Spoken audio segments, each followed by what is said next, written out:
औज़ुबिल्लाहि बिस्मिल्लाहिर्रहमानिर्रहीम। अस्सलाम वालेकुम दोस्तों, वसीम राजपूत लाल आयर्स ऑनलाइन में हाजिर खिदमत है। दोस्तों, आज का जो टॉपिक है वह है निकाह नामा का जो कालिम है उसको फिल करते वक्त कौन सी ज़रूरी एहतियातें रखनी चाहिए। दूल्हा और दुल्हन होशियार बाश, वरना आपको बाद में पछतावा ना हो। हमारे कानूनी तौर पर हमारा कानून भी कहता है। और एक चीज़ मैं दोस्तों बता दूं कि जब भी लड़की और लड़के का निकाह होता है उस वक़्त दूल्हा और दुल्हन को खुद इन मालूमात की इंतहाई ज़रूरत होती है। इन मालूमात हर इंसान को होनी चाहिए कि जब भी निकाह नामा फिल किया जाता है उसमें कौन सी चीज़ें ज़रूरी हैं, कौन से कॉलम फिल करने हैं, कौन से नहीं करने, और क्या करना है और क्या नहीं करना। निकाह नामे का जो शराइत लिखनी है, जो नहीं लिखनी, हक़ मेहर, ये सारा कुछ देखना है। और जब भी निकाह नामा अमूमन हमारे माशरे के अंदर ये होता है कि लड़का लड़की के घर में जाते हैं तो वहाँ पे ही लड़की के जिस एरिया में रहती है, लड़की के पेरेंट्स रहते हैं, उस एरिया के यूनियन काउंसिल का जो भी रजिस्ट्रार होता है वो आके निकाह पढ़वाता है। और यही कोशिश होनी चाहिए। और इसमें एक वेरी इंपॉर्टेंट मैं दोस्तों बता दूं कि निकाह नामा के अंदर ओवर राइटिंग ना हो, कटिंग ना हो, और वो ब्लैक पेंसिल के साथ, ब्लैक इंक के साथ लिखी जाए।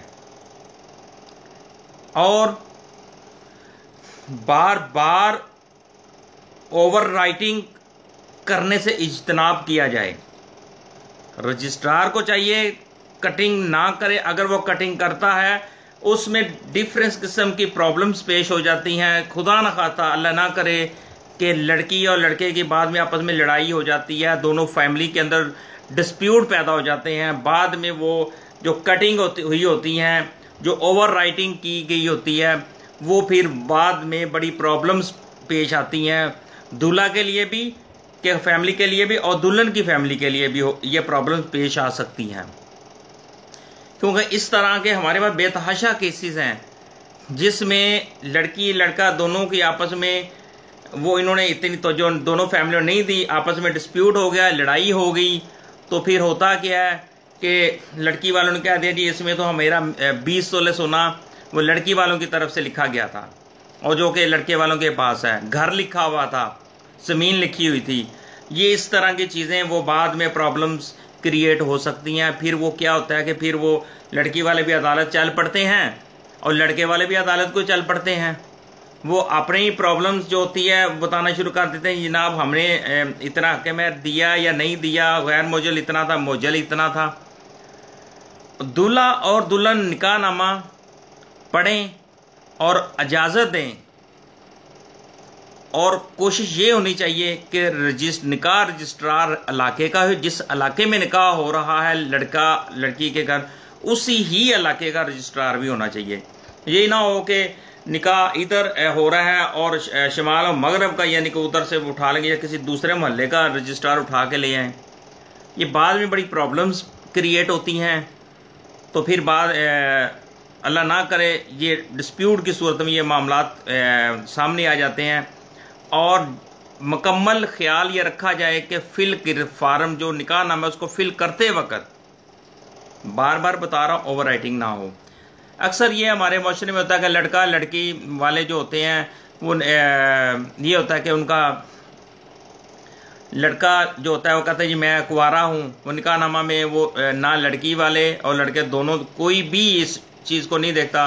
वो बस ये देखे आपस में दोनों देखा, जल्दबाजी में वो रिश्ता फाइनल कर देते हैं। बाद में पता लगता है ये लड़का पहले ऑलरेडी 3 शादियां कर चुका है। इस तरह के हमारे पास एक नहीं कई केस मैं खुद हैंडल कर चुका हूँ। बाद में फिर वो प्रॉब्लम्स पेश आती हैं, फिर परेशानी शुरू हो जाती है। दोनों फिर एक ख़ानदान तबाह नहीं होता, 2 नहीं होते, 4 ख़ानदान तबाह हो जाते हैं। एक लड़की लड़के का, उसके माँ बाप, उसे लड़के के माँ बाप, यानी कि बहुत बेतहाशा इस की जो बुराइयाँ हैं। अगर निकाह नामे को ना पढ़ा जाए, पूरी शराइत पूरी तरीके से मुकम्मल तौर पर उसको कानूनी तौर पर, कानूनी नुक्ता नज़र से, शरई तौर पर उसको फिल ना किया जाए तो फिर बहुत ज़्यादा बुराइयाँ जन्म ले लेती हैं। एक वेरी इंपॉर्टेंट मैं बात बताना चाहता हूँ, जब निकाह हो गया, लड़ाई हो गई, कुछ नौसरबाज भी होते हैं इस हमारे माशरे के अंदर हैं, वो अपने आप को बहुत अमीर शो करवा देते हैं। ये रिश्ता कराने वाले जो होते हैं उनको शो करवा देते हैं, वो फिर क्या निकाहनामा लिखवा लिया, बाद में वो उसमें लिख देते हैं कि जनाब सोना खाली जगह को खाली छोड़ दिया। लड़के को कहते नहीं कोई बात नहीं जी, कोई बात नहीं, शरई लिख दें जी, कोई वो इतनी सी वो गैप सा निकाह रजिस्ट्रार से वो लिखवा लेते हैं। वो कहते चलो कोई बात नहीं, कटिंग हो गई जी, कोई बात नहीं जी, वो फिर हक मैं थोड़ा लिख लिया, फिर गैर मुजर ज़्यादा लिख लिया। बाद में क्या होता है कि ये चीज़ें जब लड़की क्या होती है वो लड़के घर में चली जाती, बाद में वो उसके अंदर जो चीज़ें लिखी, लड़का उसको अगर सपोज के डिस्प्यूट की वजह गुस्से में अगर उसको तलाक दे देता है, निकाह नामे में फिर वो लड़की वाले क्या करते हैं, जो नौसरबाज की बात बताओ, आम नहीं, जो हमारे मुआशरे के अंदर इस तरह के भी लोग हैं, तो वो उसमें से वो सोना ज़्यादा लिख लेते हैं, मकान लिख लेते हैं, ज़मीन लिख लेते हैं, फिर वो अदालत में जाकर वो रिकवरी सूट फाइल कर देते हैं, जी हमें ये दी जाए, इन्होंने ये लिखा था ज़बरदस्ती। फिर उसके अंदर एक चीज़ हम शराइत लिखते हैं कि अगर लड़का तलाक देगा तो 2 लाख देगा, अगर लड़की खुला लेगी तो 2 लाख देगी, ऐसी शराइत। फिर उसके बाद लिखा जाता है जी अगर लड़का तलाक देगा उसके एवज मकान देगा, लड़की दे। ऐसी चीज़ें कानूनी तौर पर इनकी सुप्रीम कोर्ट की भी जजमेंट्स आ चुकी हैं, उसमें इस तरह की जो शराइत है उनकी कानूनी कोई हैसियत नहीं है, और ये गैर शरई हैं और गैर कानूनी हैं। ऐसी शराइत जो निकाहनामे के अंदर लिखी जाती हैं, निकाहनामे में विटनेस जो होते हैं लड़की के और लड़के के, उनको लिखा जाए तरतीब से कितना हक़ में लिखा गया, शरई तौर पर कितना है, फिर उसके बाद गैर मौजूद कितना लिखा गया उसको फिल करें। फिर दूसरे नंबर लिखा जाता है कि शर्त लिखी जाती है कि आया लड़के ने लड़की को तलाक का हक़ दिया है या नहीं, तफवीज़ किया है या नहीं, तो वो लिखे यस या नो लिखी जाती है। ये सारी फिर आया कि लड़का शादीशुदा है या नहीं, रंडवा है या नहीं, लड़की पे मुतलका है या नहीं, तलाक याफ्ता है या नहीं, ये सारी चीज़ें लिखनी है। हम माशरे के अंदर हम लोग ये मोस्टली देखते हैं कि लड़के वाले हर बात पे कुंवारा लिख देते हैं, बाद में जब पता चलता है कि लड़के को तो पहले ऑलरेडी 3 शादियाँ हो चुकी हैं, तो फिर वो प्रॉब्लम पैदा हो जाती है, डिस्प्यूट शुरू हो जाते हैं, झगड़े शुरू हो जाते हैं, लड़ाइयाँ शुरू हो जाती हैं, ख़ानदान तबाह हो जाते हैं इस तरह के झूठ से। फिर नाबालग जो है उनका निकाह जो है वो रजिस्टर्ड नहीं हो सकता। जैसे नाबालग लड़की लड़का रिवाज चलता है गाँव के अंदर मुख्तलिफ जगह पे कि छोटे छोटे बच्चों की निकाह कर दिया जाता है, लेकिन वो रजिस्टर्ड नहीं होता। इसके लिए बालग होना ज़रूरी है, लड़की और लड़के का बालग होना इंतहाई अहम है, फिर जाकर वो निकाह रजिस्टर्ड होगा। और अगर इस तरह की चीज़ें दोस्तों आप निकाह फिल करते वक्त दूल्हा या दुल्हन नहीं पढ़ते, आंखें बंद करके दोनों साइन कर देते हैं, ऊपर से पढ़ते नहीं हैं ये वो, तो फिर वो बाद में क्या होता है कि अगर मर्द झूठ बोल के निकाह करता है कि वो पहले तलाक याफ्ता था या रंडवा था या बीबी खुला ली हुई थी या बीबी बेवा थी, ये चीज़ें छुपाते हैं, तो बाद में क्या होगा, फ्रॉड का केस हो जाता है, फिर एक नया पंडोरा बक्स खोल जाता है, फिर क्रिमिनल प्रोसीडिंग शुरू हो जाती है।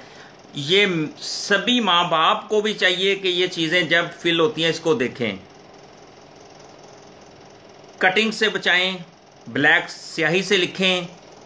और हमारे माशरे के अंदर इस तरह की बेतहाशा बुराइयाँ हैं जिसमें यूँ उसके अंदर निकाहनामे के अंदर लड़ाई की सूरत में 2 फैमिली जब लड़ाई झगड़े हो जाते हैं तो जो खाली जगह छोड़ दी जाती हैं तो निकाहनामे में वो बाद में फिल करके यूनियन काउंसिल में कई लोग ऐसे मिला के वो फिल करके बाद में अदालत में जाकर रिकवरी सूट फाइल कर देते हैं। वेरी इंपॉर्टेंट पॉइंट है। और उसके बाद जब निकाह हो जाता है तो उसमें से दूसरी और चौथी जो फ़र्द होती है परत, वो उसी वक्त ही निकाह ख्वान उसको लड़की लड़के को दे देता है, और 3 दिन के अंदर अंदर निकाह ख्वान जो यूनियन काउंसिल में रजिस्टर करना ज़रूरी होता है। अगर वो जमा नहीं करवाता तो फ़ी डे यौम उसको 5 रुपये आई थिंक जुर्माना होगा, तो 3 दिन के अंदर अंदर वो जमा करवाना ज़रूरी होता है। और गवाहान की मौजूदगी में हो, और इसमें लड़की लड़का जो हैं निकाहनामा को मुकम्मल पढ़ें, ओवर कटिंग के इज्तनाब करना चाहिए। और इसके बाद ये मामला जब निकाह शादी शरत देख ली, फिर जाकर लड़की और लड़का निकाह नामे पर साइन करें, फिर जाकर इस तरह की बेतहाशा बुराइयों से बचा जा सकता है। क्योंकि ये एक छोटी सी बात नहीं है, ये एक कागज़ का टुकड़ा नहीं है, इसमें दो दिलों ने आपस का बंधन होता है, मिलना होता है, उन्होंने ज़िंदगी एक दूसरे के ज़िंदगी का साथ होता है। इस निकाहनामे को एक छोटा सा कागज़ का टुकड़ा नहीं समझना चाहिए। इसमें जो जितनी शराइत तफसील जो बताया गया, जितने कॉलम्स हैं, एक एक कॉलम को दे के फिल करना चाहिए, एक एक कॉलम को दे के उसका, किसी को खाली जगह ना उसको छोड़ा जाए।